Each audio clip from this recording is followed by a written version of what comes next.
사도행전 3장 1절부터 16절 말씀까지 보시겠습니다.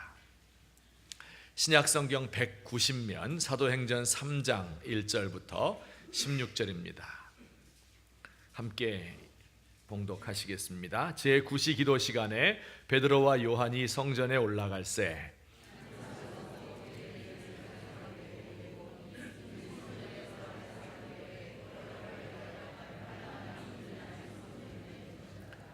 그가 베드로와 요한이 성전에 들어가려 함을 보고 구걸하거늘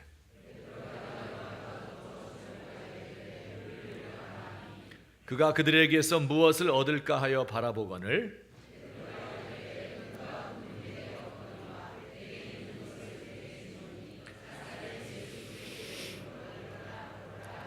오른손을 잡아 일으키니 발과 발목이 곧 힘을 얻고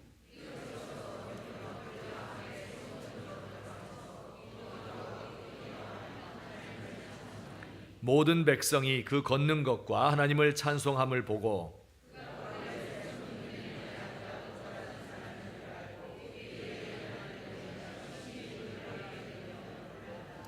나은 사람이 베드로와 요한을 붙잡으니 모든 백성이 크게 놀라며 달려나아가 솔로몬의 행각이라 불리우는 행각에 모이거늘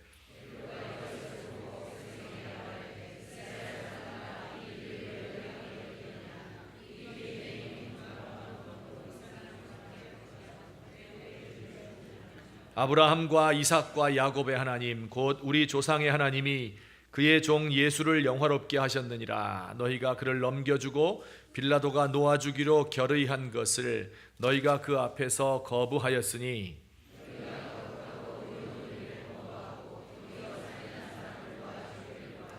생명의 주를 죽였도다. 그러나 하나님이 죽은 자 가운데서 그를 살리셨으니 우리가 이 일의 증인이라.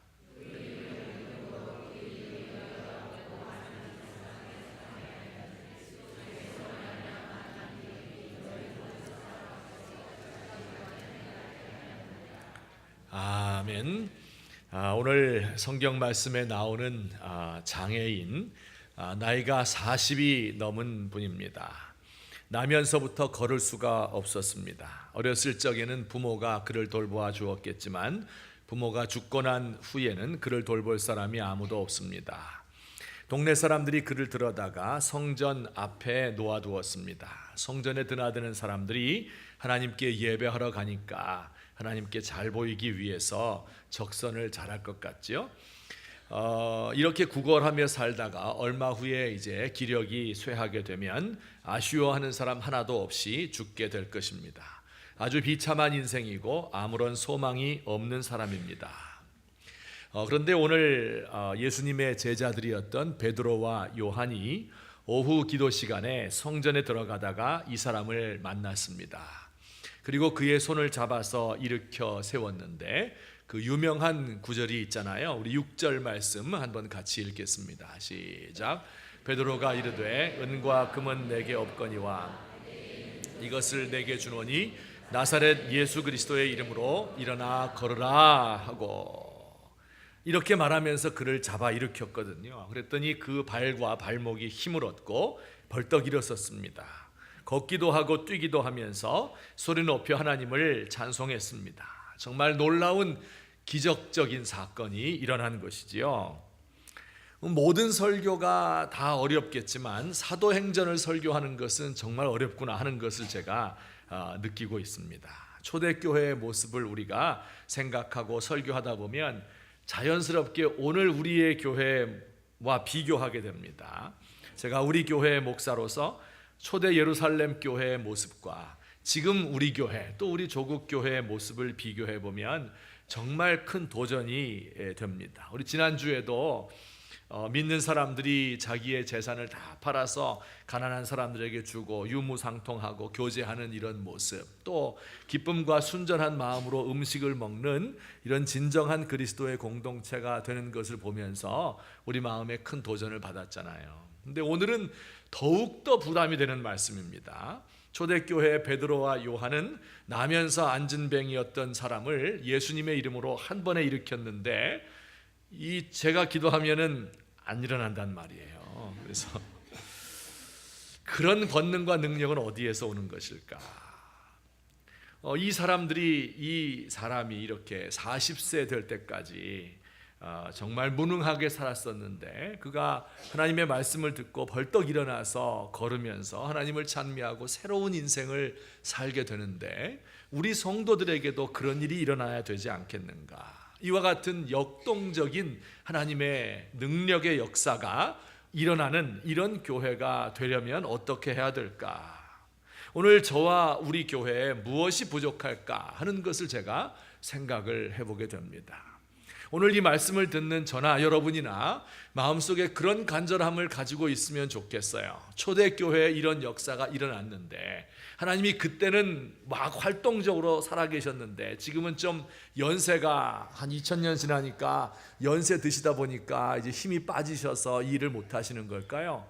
하나님은 어제나 오늘이나 영원토록 변함이 없는데, 그 일을 이루어 드려야 할 우리들에게 무슨 문제가 있는 것이 아닌가, 그런 생각을 하며 우리 마음에 소망을 가지고 우리 교회도 이런 역동적인 능력의 역사가 일어날 수 있기를 위하여서, 또 우리 성도님들의 삶과 가정 속에서도 이런 변화가 일어날 수 있기를 믿는 마음으로, 또 간절히 기도하는 마음으로 이 말씀을 경청할 수 있으면 좋겠습니다. 이런 능력을 회복할 수 있기 위하여 어떻게 하면 좋을까요? 오늘날 이런 능력의 역사가 일어나지 않는 이유가 무엇일까 하는 것을 오늘 성경을 통해서 한 2가지 정도로 정리를 해보았습니다. 우선 첫 번째, 다 같이 읽겠습니다. 시작. 우리 6절 말씀을 다시 한번 보시면 또 읽어볼까요? 베드로가 이르되 은과 금은 내게 없거니와 내게 있는 이것을 내게 주노니 나사렛 예수 그리스도의 이름으로 일어나 걸으라, 이렇게 이야기를 했어요. 그런데 왜 하필 그냥 예수님이 아니라 나사렛 예수의 이름으로 라고 이야기했을까 하는 것이 잠깐 의문이 들지요. 물론 나사렛이라고 하는 동네가 예수님이 자라난 고향이기 때문에 나사렛에서 나온 예수다, 이런 식으로 그의 이름을 붙였겠죠. 그런데 예수님의 이름에 붙일 만한 것은 나사렛 예수 말고도 또 있습니다. 보통 사람들은요, 그 당시에 요셉의 아들 예수 이렇게 불러야 되는 거예요. 옛날에는 그 성이 따로 없었고요, 아버지의 이름을 뒤에다 붙이면 되는 겁니다. 그래서 예를 들면 요한의 아들 시몬, 이런 식으로 요셉의 아들 예수의 이름으로 이렇게 하든지, 아니면 하나님의 아들 예수라든지, 죽었다가 살아나신 예수라든지, 뭐 더 좋은 이름들이 많잖아요. 그런데 왜 하필 나사렛 예수 그리스도의 이름으로 라고 이야기했을까요? 나사렛이라고 하는 동네는 전혀 알려지지 않은 갈릴리의 한 촌 마을입니다. 지금 여러분이 혹시 성지순례 가서 나사렛이란 동네에 들어가 보면요, 지금도 역시 복잡하고 지저분한 작은 소도시입니다. 예수님, 옛날에 예수님 살아계실 때 말이에요, 예수님의 제자 가운데 한 사람이 예수님의 말씀 듣고 기적을 보았어요. 그리고 나서 놀래가지고 그의 친구를 전도를 했습니다.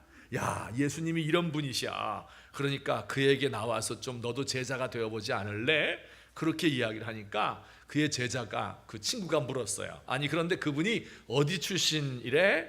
대답이 뭐예요? 갈릴리 나사렛 출신이시래 라는 말을 듣고 그 친구가 이런 대답을 했습니다. 우리 한번 볼까요? 뭐라고 대답했을까? 따라서 하세요. 나사렛에서 무슨 선한 것이 날 수 있느냐, 이렇게 대답을 했대요. 나사렛이라는 촌동네, 이름도 없고 구약성경에 그 동네에서 나온 예언자도 한 명도 없고 전혀 알려지지 않은 그런 가난한 동네에서 무슨 좋은 것이 나올 수 있느냐 했던 바로 그 나사렛이란 말이에요. 또 지금은 우리 예수 믿는 사람을 뭐라고 불러요? 크리스찬이다, 혹은 기독교인이다, 이렇게 부르잖아요. 그런데 그런 이름을 갖기 전에, 이전에 예수 믿는 사람들을 뭐라고 불렀냐면 나사렛 사람들, 이렇게 불렀습니다. 이건 유태인들이요, 예수님을 따르는 사람들을 경멸적으로 무시하는 마음으로 부르는 그런 호칭이었던 것입니다. 자, 그러니까 나사렛 예수 그리스도의 이름으로 이렇게 말할 때 베드로는 지금 이렇게 이야기하고 있는 겁니다. 우리는 당신들이 멸시하는 동네 나사렛에서 나온 사람 예수를 따르는 제자들입니다. 선한 것이 나올 수 없다고 했던 그 나사렛이란 동네에서 예수님이 천하게 출생을 한 것처럼 그를 따르는 우리들도 보잘것없는 사람들이요, 우리에게는 은도 없고 금도 없고 인간적인 지혜도 없고 IQ도 높지 않은 사람들이고 좋은 가문 출신도 아니고 능력 있는 사람은 하나도 없어. 하지만 우리에게 있는 것 한 가지가 있으니 바로 예수 그리스도의 이름이요, 우리에게는 이 이름이 전부입니다. 그 이름을 의지하는 것 외에는 우리에게 아무런 소망이 없습니다. 그 이름이 없으면 우리는 아무것도 아닙니다. 그저 그를 붙들고 기도하는 사람들일 뿐입니다. 이렇게 이야기하는 것이에요. 그게 바로 은과 금은 내게 없거니와 내게 있는 것으로 내게 주노니 나사렛 예수 그리스도의 이름으로 일어나 걸어라 하는 말의 뒤에 숨겨져 있는 뜻입니다. 여러분, 바로 여기에 차이가 있는 거예요. 초대교회 사람들 자신의 것을 의지하지 않고 예수 그리스도의 이름만을 의지할 수밖에 없었습니다. 그러나 오늘날 우리의 교회는 의지할 것이 너무 많은 것이지요. 이것이 예루살렘 교회와 우리 교회의 차이점입니다. 하나님께서 그렇게 역동적으로 능력 있게 역사하셨던 이유는 예수 그리스도 나사렛 예수의 이름만 의지했던 이 사람들을 불쌍히 여기셔서 그렇게 하신 것입니다.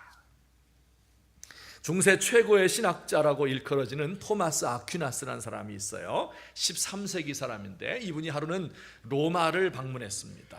그래서 로마에 가서 교황 인노센트 2세를 만났어요. 근데 그때 교황이 마침 뭐라고 했었냐면, 이렇게 큰 돈이 가득 든 황금 금화가 가득 든 괴짝을 앞에 놓고 돈을 헤아리고 있었습니다. 교황이 아주 자랑스럽게 이렇게 이야기를 했어요. 토마스, 당신도 보시다시피 이제 교회는 더 이상 베드로의 말처럼 은과 금은 내게 없다고 말할 필요가 없게 되었어. 축복받았단 말이죠. 자랑하는 뜻으로 그렇게 이야기했어요. 그때 이 대신학자가 이렇게 대답을 했습니다. 그렇습니다, 교황님. 대신에 안진뱅이에게 일어나서 걸으라고 명령할 수도 없게 되었습니다. 이렇게 대답을 했대요. 여러분, 오늘 우리 조국의 교회를 보면서 너무나 의지할 것이 많은 것 같아요. 학위를 받게 되면 목회를 더 잘할 수 있을 것 같아서 거기에 의존을 하지요. 교회를 멋지게 지으면 사람들이 몰려들 것으로 생각을 하고 더 크게 짓기를 원하지요. 강남 한복판에 교회가 있고 여기에 사회적 지위가 높은 사람들이 많이 오면 사람들이 더 많아지고 영향력이 많아지게 될 것이다. 젊은이를 위한 공간을 마련하고 카페를 차려놓고 어린아이를 위한 좋은 프로그램을 해놓으면 소비자들이, 영적인 소비자들이 많이 찾을 것이다. 그런 생각을 가지고 있지 않습니까?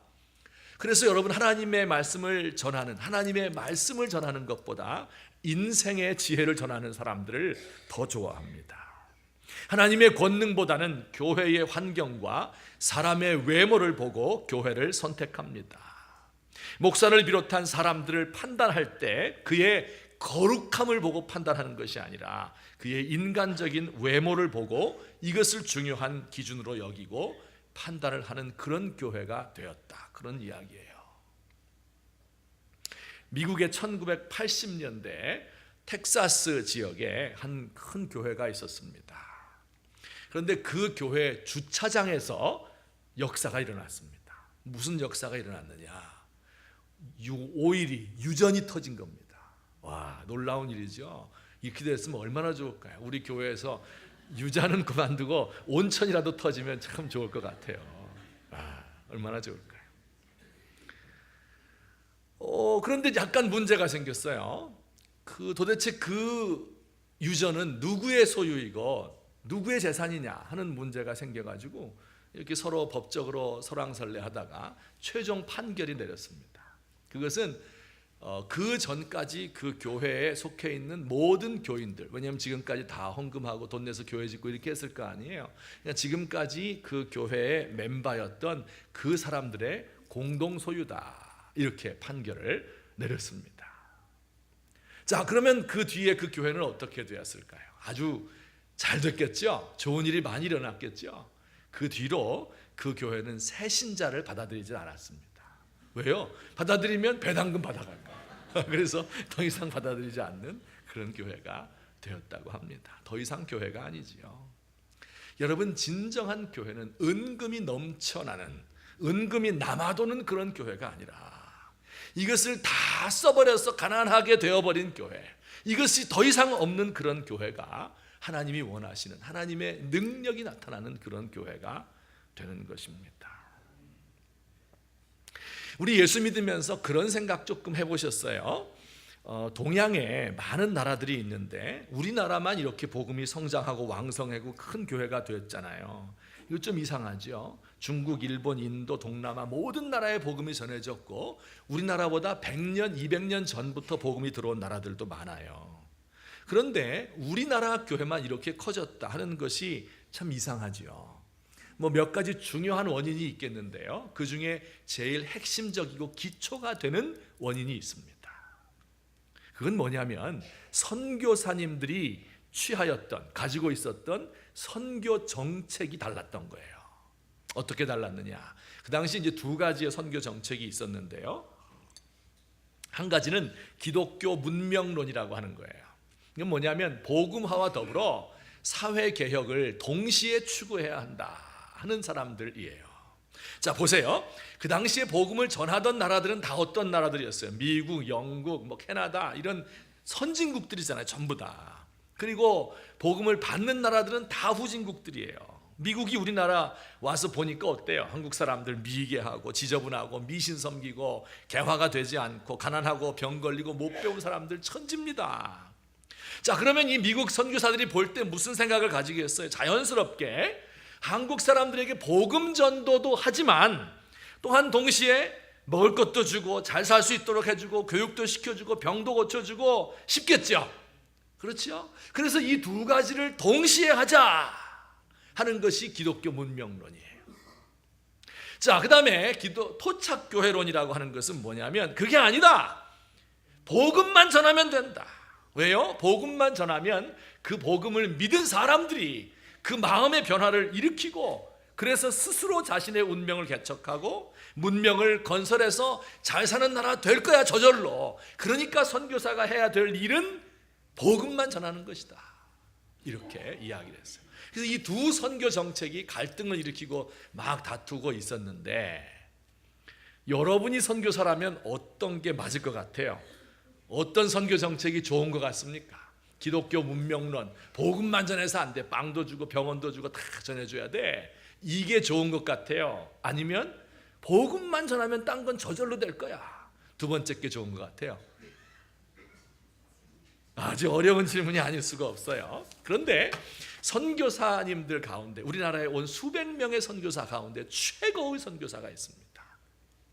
그 사람의 이름은 사무엘 마펫이라고 하는 분이에요. 마포 삼열이라고 불러요. 우리는요, 한국 이름으로. 그분은 뭐라고 이야기했는가? 아주 단호하게 이야기했습니다. 우리가 여기에 온 것은 문명이 아닌 그리스도를 전파하기 위해서 온 것이다. 우리나라에 온 선교사 가운데 가장 큰 업적을 남긴 왕선교사인 이 사무엘 마펫 마포 삼열 목사님이 그렇게 이야기했어요. 사회가 개혁된다고 해서 구원받는 게 아니다.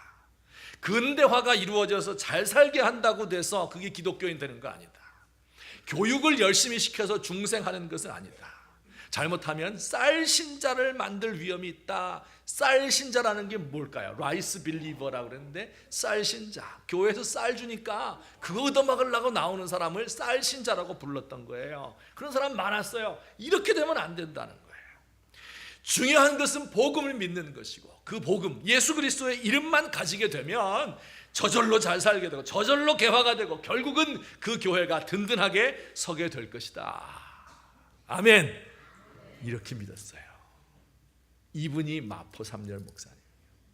이 선교 정책에 따라서 우리 조국의 교회가 든든하게 서게 되었고 그 후에 예수 믿은 사람들이 변화가 되니까 사회를 개혁하고 독립운동을 하고 나라를 잘 살게 만들고 이렇게 해서 오늘에 이르게 된 것이 아니겠습니까? 이 마포 삼열 선교사님은 실제로 그렇게 복음을 전했어요. 굉장히 똑똑한 사람이에요. 공부도 많이 한 분이에요. 그런데 이분이 한 게 길거리에 다니면서 노방전도한 것이 전부입니다. 평양거리에 이기풍이란 청년이 있었대요. 1894년 청일전쟁이 일어날 아주 혼란스러운 때죠. 그때 27세의 청년이었는데 그는 너무 사회가 막 암울하고 어두우니까 맨날 술 마시고 도박하고 깡패질하고 남 패는 게 일이었습니다. 아주 힘이 센 데다 장사인데다가 성질이 더러워가지고 그 곁에서 아무도 그를 당해낼 자가 없어요. 근데 그가 보니까 이 마포 삼열이 보기 싫은 거예요. 이 서양 코쟁이가 와서 뭘 전한다고 하면서 이게 꼴보기 싫은 거예요.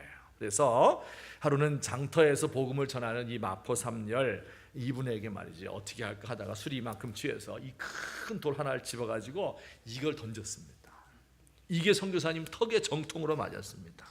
그래서 이 피가 낭자하게 되었고 의식불명이 되어서 길바닥에 쓰러지는 일이 있었습니다.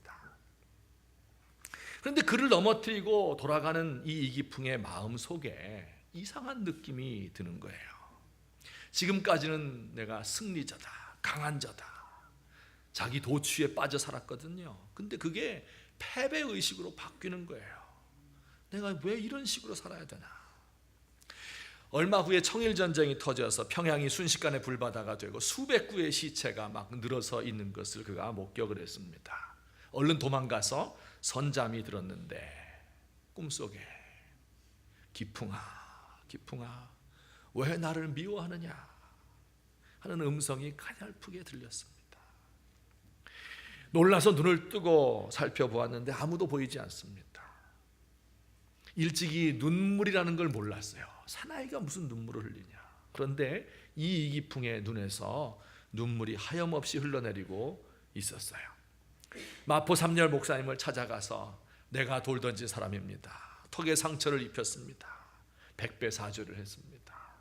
마포 삼열 목사님이 그러면 나와 같이 성경 공부하지 않을래 해서 그가 세운 신학교에 입학을 했습니다. 이기풍이 1907년에 목사 안수를 받았어요. 한국의 목사 안수 최초로 받은 사람이 7명인데 그 중에 가장 연소한 사람이 나이 어린 사람이 이기풍입니다. 그는 제주도 선교사로 파송을 받고 전라도 지역에서 목회해서 부흥의 역사를 일으키고 신사참배 반대 운동을 하다가 투옥을 당하고 옥에서 얻은 병으로 순교를 한 그런 위대한 인물이 되었습니다. 여러분, 문명이 아닌 그리스도의 이름을 전한다. 그 그리스도의 이름이 이 한 청년의 속에 꽂히게 되니까 그의 삶이 변하고 그가 이와 같은 놀라운 역사를 일으키는 거 아니에요? 문명 가지고 되는 것이 아니다 하는 것이 이 마포 삼열 목사님의 확신이었습니다. 이런 그의 노력으로 우리 조국에 복음이 왕성하게 전파되었고 서울이 아닌 평양이 한국의 예루살렘이다 이렇게 불리워지게 된 것입니다. 물론 복음만 전하고 은과 금이 필요 없다 그런 뜻이 아니지요. 복음만 필요하고 건물도 필요 없고 아무것도 공부도 필요 없고 그런 뜻은 아니지요. 베드로와 요한도 헌금을 받지 않은 것이 아니에요. 여러분, 은과 금이 있었을까요? 없었을까요? 있었죠. 왜냐하면 사람들이 집 팔아서 갖다 줬는데 왜 없겠습니까? 많았어요. 그래서 이걸 나눠주지 않았습니까? 마포 삼열 목사님도요, 교육기관을 세우지 않은 것이 아닙니다. 평양신학교, 지금의 총신과 장신의 모태가 되는 평양신학교의 설립자였고요. 그리고 지금의 숭실대학이죠. 숭실대학의 숭실전문의 교장으로 10년 동안 봉직을 했던 분이에요. 이분이. 이 중요한 것은 그 중심이 어디에 있느냐 하는 것이죠. 정말 하나님만을 의지하고 은과 금은 중요하지 않은 것으로 취급을 하느냐, 여기에 달려있는 거예요. 우리가 나이가 좀 더 들고 생각을 해보면 지금까지 내가 의지할 수 있는 것이다 이렇게 생각했던 것들이 얼마나 헛된 것인가를 우리는 잘 알고 있습니다. 은과 금이 좋은 것이긴 하지만 이 안진뱅이에게 줘봐야 며칠 동안 잘 먹겠죠. 소고기 사 먹겠죠. 그런데 그 다음엔 또 어떻게 해야, 또 구걸해야 되지 않습니까? 질병에 걸려보면 알아요. 우리가 지금까지 건강을 위해서 운동 추가라고 하고 다이어트하고 뭐 온갖 일을 다 하지만은 약 먹고 하지만 병 걸려보면요, 우리의 체질이 얼마나 약한지 금방 알게 됩니다. 지금 사업이 잘 된다고 해서 기반이 든든합니까? 사업하시는 분들 그래요? 언제 어떻게 어떤 상황이 우리에게 몰아닥칠지 모릅니다.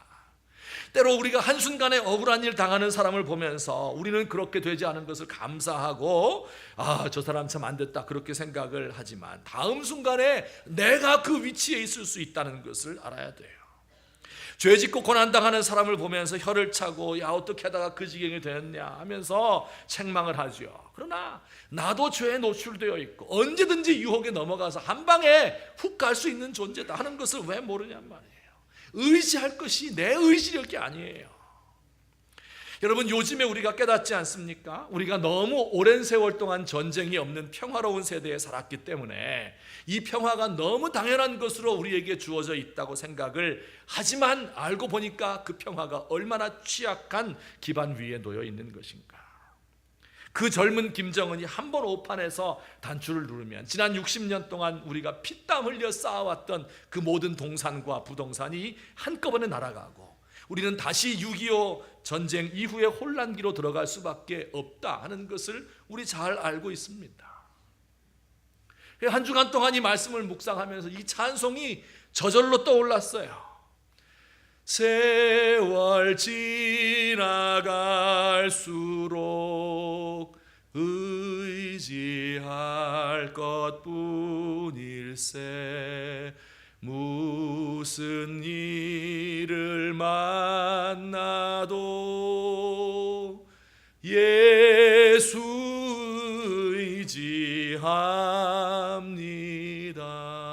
의지합니다.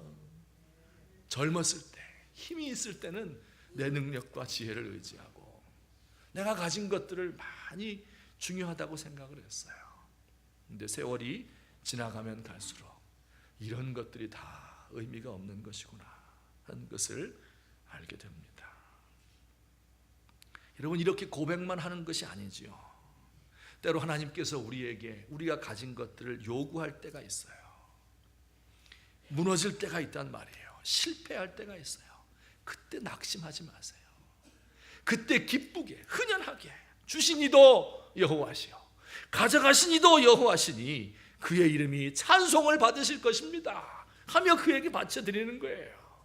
여러분, 이게 예수의 이름, 나사렛 예수의 이름을 소중히 여기고 이 세상의 은과 금을 중요하게 여기지 않는 사람들의 태도인 것입니다. 여러분, 우리가 기도할 때 그렇게 기도해요. 나는 은과 금을 믿지 않습니다. 나사렛 예수의 이름의 권세를 믿습니다. 내 중심으로 그렇게 고백을 하고 그 표징으로 언제든지 하나님이 가져가시면 버릴 준비가 되어 있습니다. 여러분이 저를 위해서 기도해 주실 때도 그렇게 기도했으면 좋겠어요. 여러분, 저도 가진 것이 많기 때문에 무언가 목회를 하고 설교를 하려면요, 내 지혜와 능력과 경험과 이런 것들이 막 확 나가는 거예요. 그냥 나가는 거예요. 이것들을 떨쳐버리고 하나님, 이것이 아닙니다. 하나님의 은혜와 능력밖에 없습니다. 이렇게 고백을 하려고 노력을 하고 또 기도를 해도 늘 내 자신의 가진 것들이 먼저 튀어나오는 것을 발견하게 됩니다. 저를 위해서도 기도해 주세요. 여러분, 오늘 우리 조국의 교회가 이 세속적인 것들을 의지하다가 하나님의 권능을 잃어버린 것을 회개해야 되는 겁니다. 여러분, 우리가 지금 가지고 있는 그 모든 좋은 것들은 우리 조상들이 하나님을 잘 섬겼기 때문에 하나님이 우리에게 주신 선물임과 동시에 마귀가 우리로 하여금 눈을 흐리게 만들어서 이런 쓰레기 같은, 이런 배설물 같은 것들을 우리의 신으로 섬기도록 만드는 이런 유혹이 이 물질이다 하는 것을 기억해야 돼요. 더 이상 우리로 하여금 예수 그리스도의 이름을 의지하지 않도록 하기 위해서 마귀가 주는 유혹인 것을 우리가 기억을 해야 됩니다.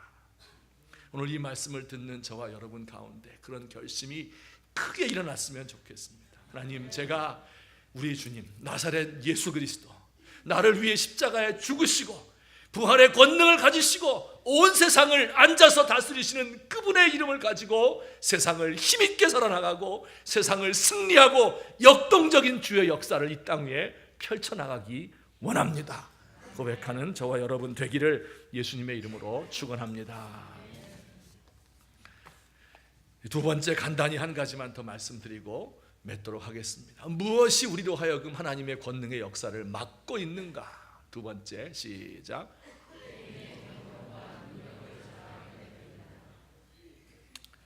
자, 여러분 생각해 보세요. 난리가 났겠죠. 몇 년 동안 이 자리에서 구걸하던 그 사람인 걸 다 아는데, 천하가 다 아는데 그가 일어나서 걸으면서 뛰면서 하나님을 찬양합니다. 그 안진뱅이였던 사람이 어땠겠어요, 여러분? 가만 놔뒀겠어요? 막 일어나서 성전으로 들어가는 베드로와 요한을 붙잡고, 이 사람들이 바로 나를 살린 사람들이요, 이 사람들 하나님의 사람들이요, 어째 이런 일이 있을 수 있어, 나를 보시오. 막 흥분해서 난리가 났겠죠. 거기에 이제 수천 명 사람들이 웅성거리고 있는 이런 곳이거든요. 사람들이 갑자기 새카맣게 몰려들었습니다. 모두들 놀라면서 이 사람 보았다가 베드로 봤다 하면서 막 베드로를 쳐다보았습니다. 만약에 제가 베드로라면 어떻게 했을까요? 와, 드디어 나의 때가 왔구나. 지금까지 이 고생한 보람이 있네. 이제 이 사람들 모아서 우선 집회를 해야죠. 신유 집회 하고 돈 내라 해서 교회를 세우고, 자, 이제 우리는 유명인사가 됐네. 역시 하나님은 좋은 분이셔. 내가 열심히 주님 3년 따라다니고 이렇게 했더니 이런 보상을 주시는구나. 여러분도 하나님 믿어 능력 받고 병 고침 받고 부자 되세요. 이렇게 했을 것 아니겠어요? 아멘입니까? 그렇게 했으면 좋겠는데 베드로는 그렇게 안 했대요. 오늘 12절에 보니까 이런 말씀이 있어요. 베드로는 이렇게 안 했어요. 어떻게 했을까요? 우리 다 같이 시작. 베드로가 이것을 보고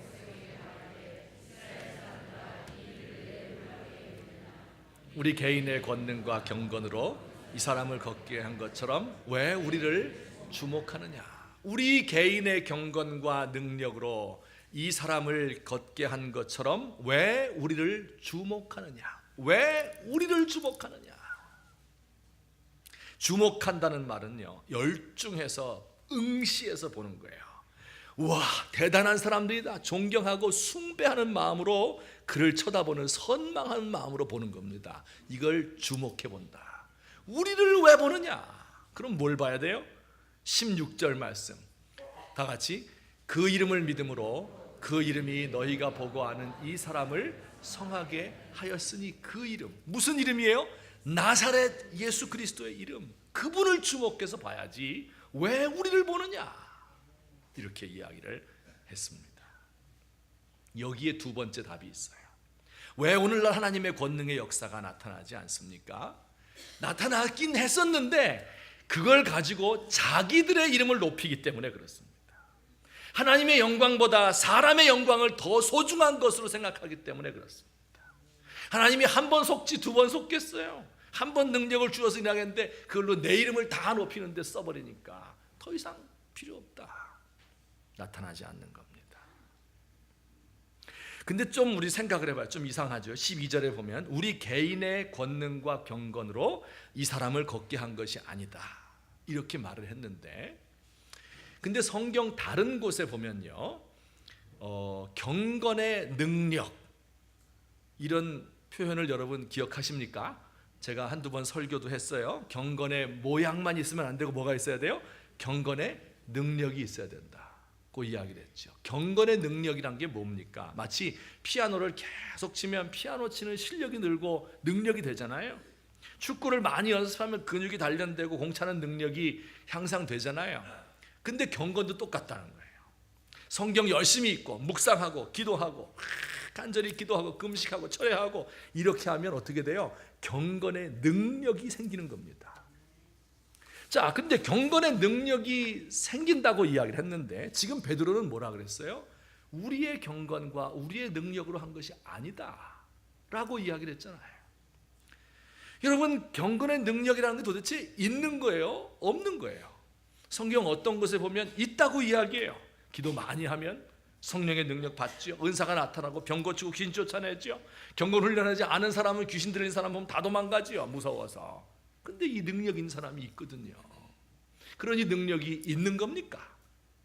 아니면 베드로의 말처럼 우리 개인의 경건과 능력이 이를 이룬 것이 아니다 라고 이야기를 해야 됩니까? 여기에 놀라운 역설적 진리가 담겨 있습니다. 제가 정리를 해봤는데 이렇게 정리할 수 있겠어요. 한번 같이 읽겠습니다. 시작.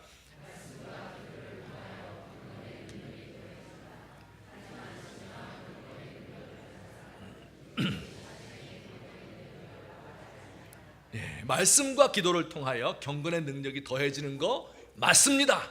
정말 기도 많이 하고 새벽에 나와서 기도하고 철야하고 금식하고 기도하면 경건의 능력이 더해져요. 마치 피아노 치는 사람이 피아노 잘 쳐서 인정받고 운동 잘하면 돈 많이 벌 수 있잖아요. 자기 능력이에요. 그런데 경건의 능력은 다른 능력과 조금 다릅니다. 여기에 그 차이가 있어요. 뭐예요? 경건의 능력은요, 그 능력을 많이 가진 사람일수록 그 능력을 자기의 것이라고 말하지 않는다는 거예요. 여기에 엄청난 차이가 있습니다. 왜 그렇습니까? 경건이라는 단어의 뜻에 그 비밀이 숨어 있어요. 경건이 뭡니까? 그 하나님의 거룩하심 앞에서 자기를 발견하는 거예요. 하나님과의 교제가 그래서 깊어지면 깊어질수록 어때요? 나의 더러운 모습이 적나라하게 드러납니다. 그러면 이 모든 능력의 근원, 하나님께 가까이 있는 사람은 능력이 있잖아요. 그 능력의 근원이 나에게 있는 것이 아니고 하나님께로부터 나온다고 고백할 수밖에 없는 겁니다. 진정한 능력을 소유한 사람은 이것이 자신의 능력이라고 말하지 않아요. 사이비 능력을 가진 사람은 내 능력이라고 이야기를 합니다. 예를 들면 만약에 제가 누구와 대화를 하는데 제 이빨 사이에 고춧가루, 김, 시금치 이렇게 총천연색으로 다 붙어 있어요. 그러면 어떻게 할까요? 아이고, 목사님 이제 나이가 들어가더니 좀 주책이 되었구나 이렇게 생각하고 호호 웃고 맙니다. 그런데 만약에 김태희 이빨 사이에 조그만한 김이 띠리리리리 붙어 있어요. 그럼 어떻게 될까요? 김태희 굴욕 그 사진 찍어서 일주일 내내 인터넷에 검색어 1위가 될 겁니다. 만약에 제가 타고 다니는 차에 뭐 흙이 튀고 더러운 것이 묻고 뭐 진흙이 비가 내려서 붙어 있어요. 아무도 신경 안 써요. 저도 안 쓰고 아무도 안 씁니다. 근데 어떤 사람이 새 차를 딱 뽑았어요. 이거 세차를 하고 왁스로 광을 탁 냈는데 거기 새똥이 하나가 딱 떨어져 있습니다.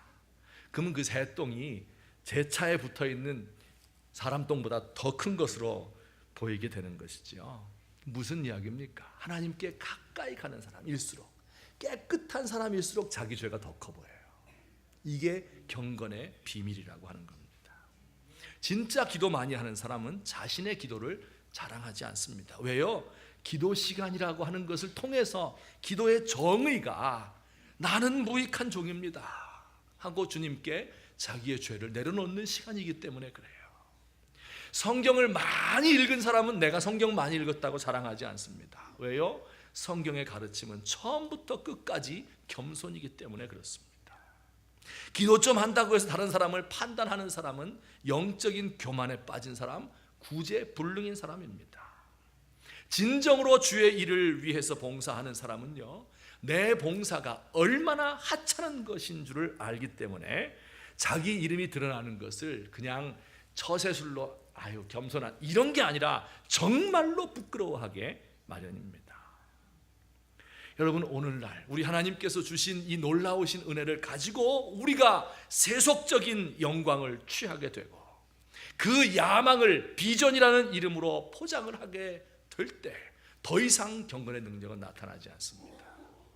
자만심과 과시욕과 허세를 부리고 타인의 이목을 끌기 위해서 애를 쓰고 박수 받는 것을 좋아하게 되면 자기의 마음속에 왕국을 세우게 되고 하나님의 선물을 내가 한 것처럼 착각하게 행동을 하면 하나님께서 더 이상 다른 선물을 주지 않는다 하는 이야기입니다. 오늘 이 말씀을 듣는 저와 여러분들, 하나님의 은혜, 이미 받은 그 모든 은혜를 정말 겸손하게 간직하며 점점 더 경건의 훈련을 쌓아가서 하나님께 가까이 가기 때문에 가까이 있는 데서부터 오는 그 능력을 소유하시되, 그러나 내 능력과 내 경건이 아닙니다, 이렇게 고백할 수 있는, 그래서 우리를 통해서 끊임없이 하나님의 역사가 드러나게 될 수 있는 그런 저와 여러분이 되시기를 예수님의 이름으로 축원합니다. 우리 한번 같이 기도드리시겠습니다. 우리 오늘 들은 말씀을 생각하면서 한번 기도했으면 좋겠습니다. 좀 회개할 수 있으면 좋겠어요. 하나님, 제가 이렇게 하나님의 것을 제 것인 양 착각을 했습니다. 은과 금은 내게 없거니와 나사렛 예수의 이름, 이것을 가지고 있어야 되는데 은과 금은 많은데 나사렛 예수의 이름이 없어졌군요. 주여 불쌍히 여겨 주옵소서. 우리 교회도 나 자신에게도 이런 능력의 역사가 나타날 수 있도록 저를 도와주시기 바랍니다. 우리 이 시간에 한 목소리로 함께 기도드리시겠습니다. 사랑의 하나님 아버지, 은혜를 감사합니다. 아버지, 연약하고 무익한 종입니다. 아버지 하나님이여, 세월 지나갈수록 의지할 것밖에 없습니다. 내 자신의 아버지 하나님 학식을 의지하고, 아버지여 권능을 의지하고, 아버지여 내 인격을 의지하고 내 의지력을 바라보고, 아버지 하나님이여 내 가문을 생각하고, 아버지여 하나님을 의지하지 못하고 나사렛 예수의 이름을 알지 못했던 연약한 종을 주께서 불쌍히 여겨 주옵소서. 아버지, 이 모든 것들을 다 뒤로하고 나사렛 예수의 이름으로, 나사렛 예수 그리스도의 이름으로 일어나 걸어라. 주님만을 의지할 수 있도록 하시옵소서. 하나님만을 바라보고 그 안에서 참된 능력과 참된 승리와 참된 자유를 얻을 수 있도록 하나님 도와주시옵소서. 하나님 아버지 도와주시고, 아버지 제가 가진 이 모든 것들이 내 개인의 경건과 능력에서 나온 것이 아니라는 것을 분명히 고백할 수 있도록 하나님 저를 도와주시옵소서. 아버지 하나님 역사해 주옵소서. 사랑의 하나님 아버지, 능력을 잃어버린 부족한 종의 모습, 우리 주님의 권능이 더 이상 나타나지 않는 것 같은 우리 조국의 교회, 인간들만 나타나서 서로 영광을 주고받고, 그리고 하나님의 역사를 잃어버린 우리 교회를 주께서 불쌍히 여겨 주시옵소서. 하나님, 은과 금은 내게 없거니와 내게 있는 이것을 내게 주노니 곧 나사렛 예수 그리스도의 이름이다.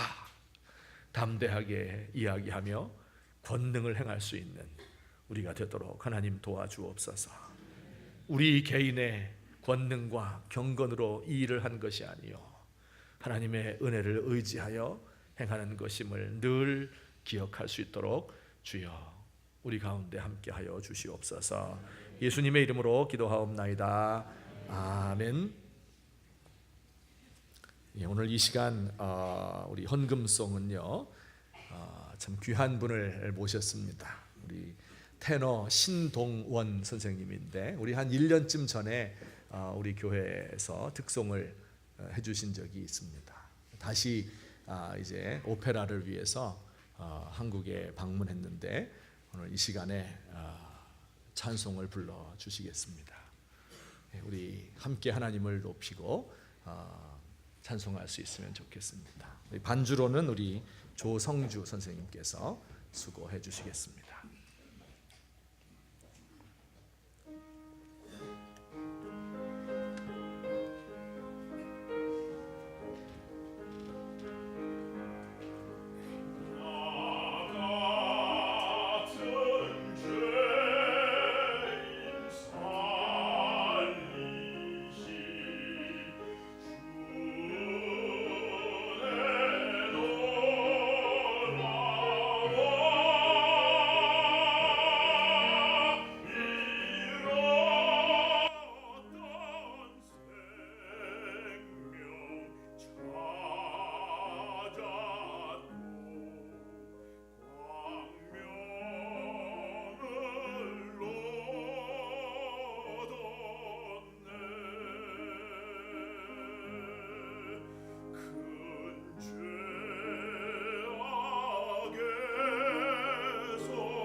아멘.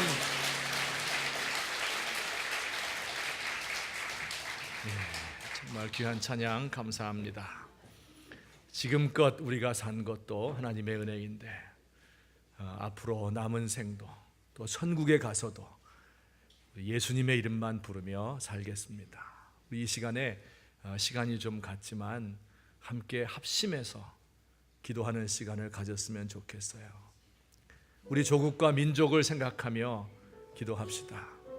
하나님께서 이 한 주간을 지켜주십시오.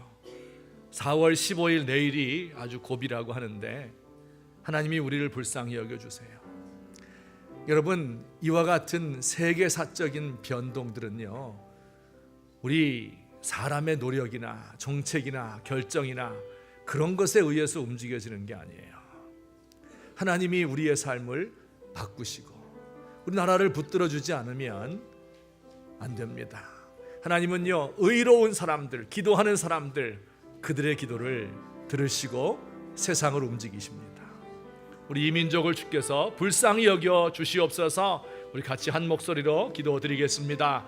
사랑의 하나님 아버지, 은혜를 감사합니다. 심히 연약하고 무익한 종들, 하나님 아버지, 이 평화가 우리에게 거저 주어진 것인 줄로 생각하였던 아버지 하나님이 모든 아버지 하나님이여, 우리의 착각과 우리의 무지함을 주께서 용서하여 주시옵소서. 하나님 아버지, 북한에 있는 형제 자매들을 주께서 불쌍히 여기시고 하나님 아버지, 그들도 예수 믿고 구원받고 변화되고 하나님 아버지, 다시 한번 남북의 문이 열리고 소통하며 평화로운 나라가 이루어질 수 있도록 하나님 아버지, 우리를 도와주옵소서. 이렇게 예수 믿는 사람들이 많은데 아버지, 이렇게 간구하는 사람들이 많은데 우리의 평화와 안위만을 위해서 구하는 것이 아니라 주의 나라가 이 땅 위에 펼쳐지기 위하여 간구할 수 있도록 하나님 도와주시옵소서. 하나님, 우리는 아버지 의로운 것이 없고 우리가 하나님 앞에 범죄한 것밖에 없사오나 오늘도 하나님의 자비하심에 의지하여서 간구합니다. 하나님, 우리를 불쌍히 여기시고 우리 민족을 긍휼히 여겨 주옵시며 하나님이 모든 죄악 가운데서 헤매고 있는 우리 조국의 교회를 불쌍히 여기시고 아버지, 지도자들에게 주께서 은총과 능력을 주시고 다시 한번 나사렛 예수의 이름으로 돌아갈 수 있도록, 가장 기본적인 복음으로 돌아갈 수 있도록 하나님, 우리를 도와주시옵소서. 아버지 하나님, 긍휼을 베풀어 주옵소서. 아버지, 지금까지 살아온 것이 하나님의 은혜인데 아버지, 남은 생도 주님 아버지 주의 뜻을 위해 살아갈 수 있도록 하시고 천국에 올라가서도 해처럼 밝게 살며 주의 이름을 높이 부를 수 있도록 하나님 인도해 주시옵소서. 아버지, 우리 교회 가운데 주여 함께 하시고 인도해 주시옵소서. 사랑의 하나님 아버지여, 고맙습니다. 하나님께서 우리에게 주신 이 놀라운 선물들, 우리의 평화로운 삶, 이것을 너무 당연한 것으로 생각하고 방종의 기회로 삼았던 것을 하나님 용서하여 주옵소서. 아버지여, 마귀가 우리의 이 모든 것들을 이용해서 우리의 시야를 가리고 이 배설물과 같은 것들을 신으로 섬기도록 만드는 이 세대를 우리가 지나고 있습니다.